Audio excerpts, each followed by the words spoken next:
बुखार कोई बीमारी नहीं होता है, बीमारी का सिम्टम्स होता है। तो बुखार का जो कारण होता है इन्फेक्शन के कारण से होता है। तो बुखार में जो लक्षण दिखाई देते हैं वो होते हैं जैसे कि ठंड लगती है, कंपकंपी होती है, हेडेक होता है, भूख नहीं लगती है, प्यास ज़्यादा लगती है, स्वेटिंग होता है। तो इस तरह से लक्षण दिखाई देते हैं। और बुखार का जो इसको जैसे कि इसको ठीक करना है घर पे, तो हम प्राथमिक उपचार जिसको बोलेंगे तो उसमें करते हैं। जैसे पट्टी लगाते हैं माथे पे, कोल्ड पट्टी यानी कि ठंडा पट्टी लगाते हैं कॉटन कपड़ा से, करते हैं पूरा बॉडी को। और आइस स्पंज भी कर सकते हैं। और इसमें पेशेंट को हवादार रूम में रखेंगे और कॉटन कपड़ा पहनाएंगे, लूज होना चाहिए। और खाना में जैसे कि सॉफ्ट डाइट देते हैं, हाई कार्बोहाइड्रेट वाला और लो फैट वाला, सॉफ्ट और इजली डाइजेस्ट हो जाए वैसे खाना देना चाहिए होता है। तो ज़्यादा से ज़्यादा ड्रिंक देना चाहिए, जैसे कि जूस, कोल्ड ड्रिंक, इस तरह से मतलब ठंडा पानी देना चाहिए जिससे कि फीवर जल्दी से जल्दी उतर जाए।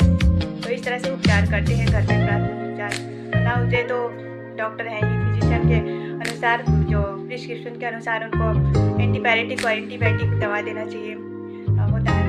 और तो इसका जो फेज होता है उसके बारे में मैं बताना चाहूँगी थोड़ी सी। तो इसमें फेज होता है जैसे कि जो वन सेट फीवर बोलते हैं, जिसको कि वन सेट फीवर में होता है कि बुखार जैसे शुरू होता है और बढ़ जाता है, उसको बोलते हैं वन सेट फीवर। और जो फास्टियम और स्टेडियम, जो फास्टियम और स्टेडियम बोलते हैं, जैसे कि बुखार शुरू हुआ और एक हाई लेवल पे रुक जाता है, उसको बोलते हैं स्टेडियम का फेज, बुखार का फेज होता है। और जो क्रिसिस होता है, जिससे कि क्रिसिस फीवर होता है, उसमें होता है कि एक ट्रू केसेस और एक फाल्स केसेस होता है। तो ट्रू केसेस में होता है कि बॉडी टेम्परेचर लो होते जाती है और बॉडी का इम्प्रूवमेंट में होती है इसके साथ साथ।